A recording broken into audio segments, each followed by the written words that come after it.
नमस्कार. चला तर मग आज आपण पाहणार आहोत संक्रांती स्पेशलमध्ये अतिशय साध्या सोप्या पद्धतीने कुकरच्या एका शिट्टीत बनवले जाणारे तिळगुळाचे लाडू. चला तर मग रेसिपीला सुरुवात करूया. सर्वप्रथम मी या ठिकाणी गॅसवरती कढई ठेवून घेतलेली आहे. आपल्याला या ठिकाणी कढईमध्ये सर्व साहित्य भाजून घ्यायचं आहे. मी या ठिकाणी अर्धी वाटी शेंगदाणे घेतलेले आहेत.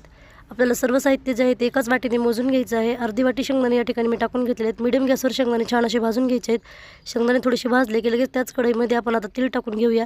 मी या ठिकाणी एक वाटी तीळ घेतलेले आहेत. पांढरे तीळ आपल्याला छान असे खरपूस भाजून घ्यायचे आहेत. तीळ व्यवस्थित भाजले तरच आपले लाडू जे आहेत ते चवीला खूपच छान असे तयार होतात. त्यामुळे तीळ व्यवस्थित भाजून घ्यायचे आहेत. तीळ छान असे भाजून झालेले आहेत आपले.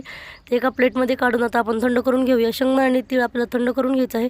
हे पहा, अशा पद्धतीने मी या ठिकाणी शेंगदाणे थंड करून घेतलेले आहेत. त्यावरचे साल जे आहेत ते आपल्याला पूर्णपणे काढून घ्यायचे आहेत.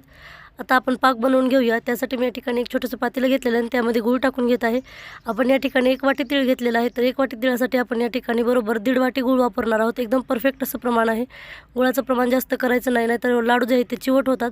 1.5 वाटी गूळ मी या ठिकाणी टाकून घेतलेला आहे. आता आपण या ठिकाणी कुकरमध्ये थोडंसं पाणी टाकून त्यावरती एक जाळी ठेवून देणार आहोत. आपल्याला या ठिकाणी कुकरमध्ये पाक बनवायचा आहे. कढईत पाक न बनवता अतिशय झटपट असा हा पाक तयार होतो. आता आपल्याला त्यावरती झाकण ठेवून द्यायचं आहे आणि कुकरचे झाकण लावून आपल्याला या ठिकाणी मीडियम गॅसवर फक्त एकच शिट्टी करून घ्यायची आहे. म्हणजे आपला पाक जो आहे तो एकदम परफेक्ट असा तयार होतो. गॅसची फ्लेम जी आहे ती अजिबातच फास्ट करायची नाही. जर अशा पद्धतीने कुकरमध्ये पाक बनवला तर तो अजिबातच बिघडत नाही आणि लाडू एकदम परफेक्ट असे तयार होतात आणि आपल्याला लाडू जे आहेत ते थंड झाल्यावरही बांधता येतात. आता मी या ठिकाणी एक मिक्सर जार घेतलेला आणि त्यामध्ये थोडेसे तीळ टाकून घेतले आहेत. आपल्याला भाजलेल्या तिळापैकी थोडेसे तीळ जे आहेत ते एकदम बारीक असे वाटून घ्यायचे आहेत मिक्सरला. हे पहा, अशा पद्धतीने मी या ठिकाणी तिळाची पावडर तयार करून घेतलेली आहे. आता आपण सर्व तीळ आणि पावडर आणि त्याचबरोबर या ठिकाणी मी शेंगदाण्याचंही थोडंसं जाडसर असं कूट तयार करून घेतलेलं आहे. ओबडधोबड असं कूट तयार करून घ्यायचं आहे आणि हे सर्व साहित्य आपल्याला व्यवस्थित असं मिक्स करून घ्यायचं आहे. पूर्ण साहित्य एकजीव झालं पाहिजे अशा पद्धतीने आपण ते मिक्स करून घेऊया. एक शिट्टी झाल्यानंतर आपला पाक जो आहे तो एकदम परफेक्ट असा तयार झालेला आहे, तुम्ही पाहू शकता. आता आपल्याला चम्मचने व्यवस्थित असं मिक्स करून घ्यायचं आहे. त्यामध्ये आपल्याला काही टाकायचं नाही आणि पाक जो आहे तो पूर्णपणे आपल्याला या ठिकाणी तीळ आणि शेंगदाण्यावर टाकून घ्यायचा आहे आणि व्यवस्थित असं मिक्स करून घ्यायचं आहे. पाक आणि तीळ पूर्णपणे एकजीव झालं पाहिजे अशा पद्धतीने आपल्याला ते छान असं मिक्स करून घ्यायचं आहे.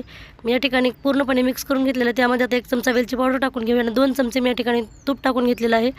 तूप टाकून घेतल्याच्यानंतर आपल्याला व्यवस्थित असं हाताने मिक्स करून छान असे लाडू बांधून घ्यायचे आहेत. तुम्ही तुमच्या आवडीनुसार लहान मोठे लाडू या ठिकाणी बांधू शकता. मी या ठिकाणी मीडियम आकाराचे लाडू बांधलेले आहेत. अतिशय झटपट असे या ठिकाणी कुकरमधील लाडू तयार होतात आणि हाताला वगैरे चटके न बसता एकदम परफेक्ट असे तिळगुळाचे लाडू तयार झालेले आहेत.